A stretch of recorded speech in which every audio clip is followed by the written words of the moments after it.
season. I know I did, and I'm ready to jump into a new year. And there are a few resolutions I've made that I'm really excited about. I'm ready to start tackling those. But at the same time, we do all need some time to relax and take time to ourselves. And so, to hopefully help you do that tonight, I am going to be reading you another bedtime story from the Beatrix Potter collection. So, last time we started with the very first book in this series, The Tale of Peter Rabbit. So tonight we're just going to move right on down the list and read Squirrel Nutkin. Okay, so I'm just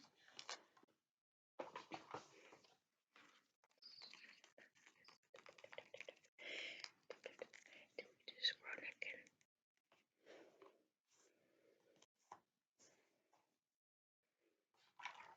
Close that up. Set that aside for next time.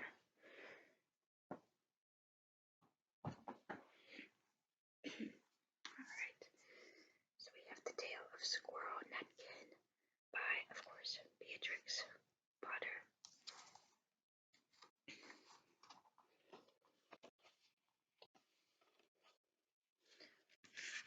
Cute little illustration on the inside cover. Squirrel Nutkin and his brother. This is a tale about a tale that belonged to a little red squirrel, and his name was Nutkin. He had a brother called Twinkleberry and a great many cousins. They lived in a wood at the edge of a lake. In the middle of the lake, there's an island covered with trees and nut bushes, and amongst those trees stands a hollow oak tree. There's the hollow oak tree, which is the house of an owl who is called Old Brown.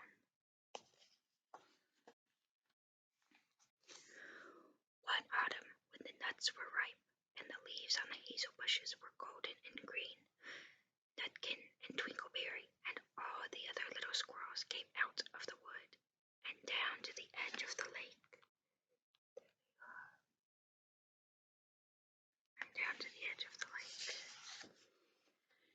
They made little rafts out of twigs, and they paddled away over the water to Owl Island to gather nuts. Each squirrel had a little sack and a large oar, and spread out his tail for a sail.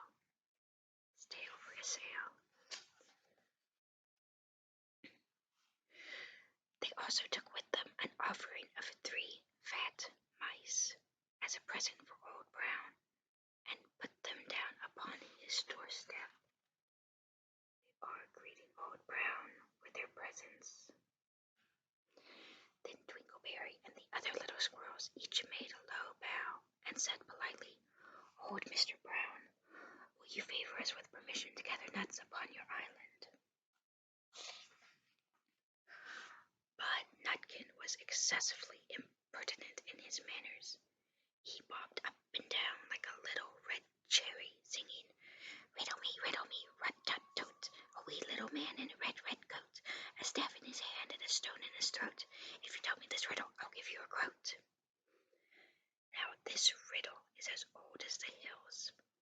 Mr. Brown paid no attention whatever to Nutkin. He shut his eyes obstinately and went to sleep.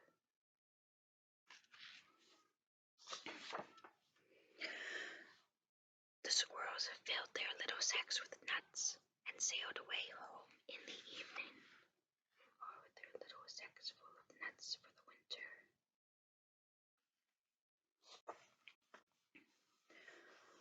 But next morning they all came back again to Owl Island, and Twinkleberry and the others brought a fine, fat mole and laid it on the stone in front of Old Brown's doorway and said, "Mr. Brown, will you favor us, with your gracious permission, to gather some more nuts. They all are in a line. They all are in a line to greet Old Brown. But Nutkin, who had no respect, began to dance up and down, tickling old Mr. Brown with a nettle and singing, "Old Mr. B, riddle me ree, hitty pitty within the wall, hitty pitty without the wall. If you touch hitty pitty will bite you." Mr. Brown woke up suddenly and carried them all into his house. No interest whatsoever in Nutkin. He shut the door in Nutkin's face. Presently a little thread of blue smoke from a wood fire came up from the top of the tree, and Nutkin peeped through the keyhole and sang, "A house full, a hole full, and you cannot gather a bowl full."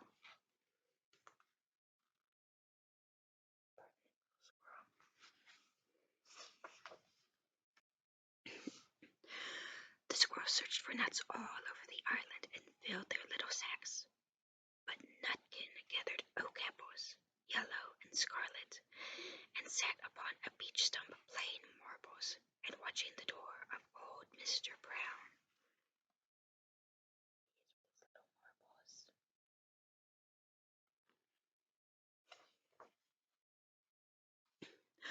On the third day the squirrels got up very early, and went fishing. They caught 7 fat minnows as a present for Old Brown. They paddled over the lake and landed under a crooked chestnut tree on Owl Island.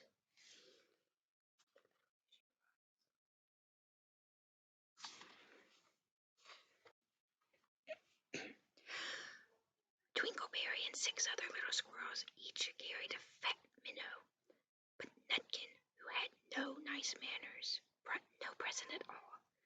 He ran in front singing, "The man in the wilderness said to me, 'How many strawberries grow in the sea?' I answered him as I thought good, 'As many red herrings as grow in the wood.'" But old Mr. Brown took no interest in riddles, not even when the answer was provided for him.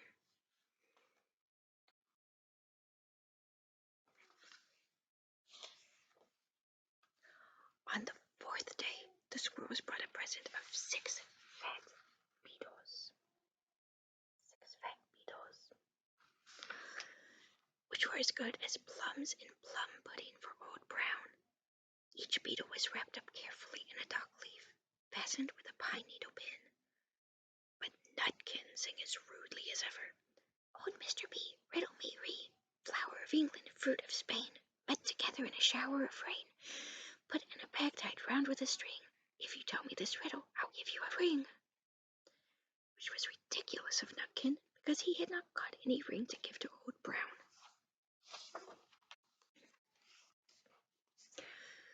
The other squirrels hunted up and down the nut bushes, but Nutkin gathered robin's pin cushions off a briar bush and stuffed them full of pine needle pins.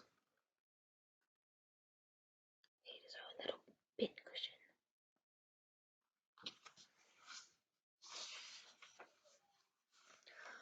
On the 5th day the squirrels brought a present of wild honey. It was so sweet and sticky that they licked their fingers as they put it down upon the stone. They had stolen it out of a bumblebee's nest on the tippity top of the hill.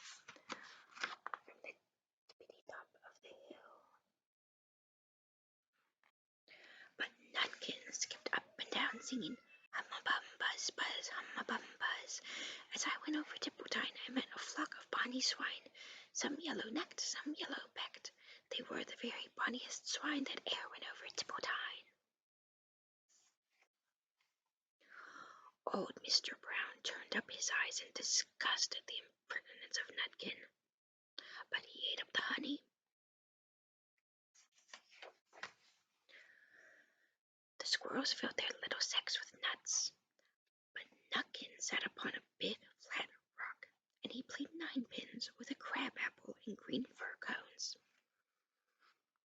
He is bowling for crab apples. And then on the previous page, there's Old Brown eating honey.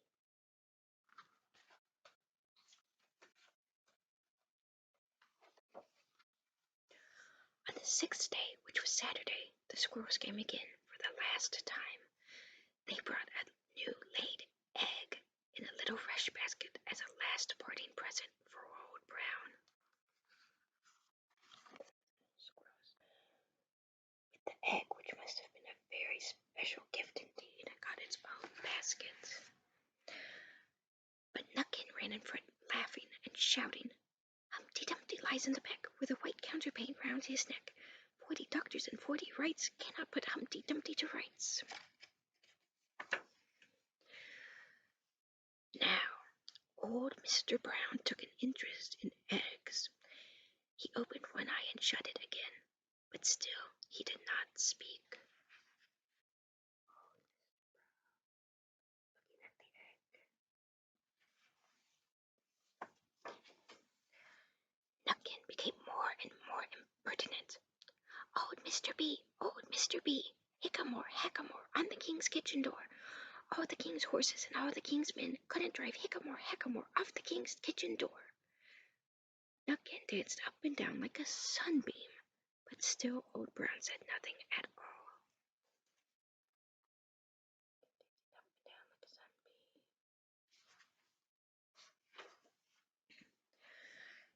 Nutkin began again.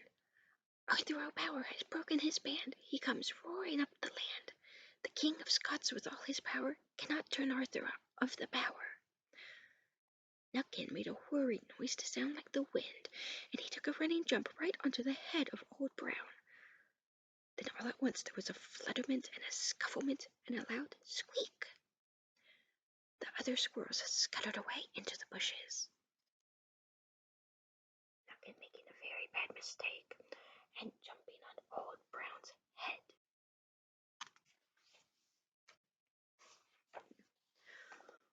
When they came back very cautiously, peeping round the tree, there was Old Brown sitting on his doorstep, quite still, with his eyes closed, as if nothing had happened. Quite still, as if nothing had happened. But Nutkin was in his waistcoat pocket. Play stupid games, Nutkin. This looks like the end of the story, but it isn't. That looks like the end for poor Nutkin.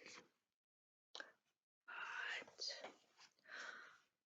Old Brown carried Nutkin into his house and held him up by the tail, intending to skin him. But Nutkin pulled so very hard that his tail broke in two, and he dashed up the staircase and escaped out of the attic window.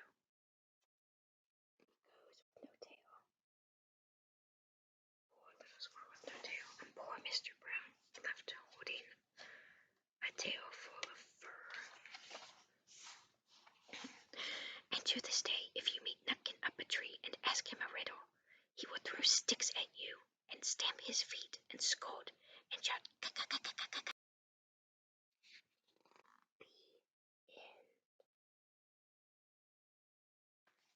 The end. Okay, thank you guys for watching. I hope you enjoyed, and I will see you next time.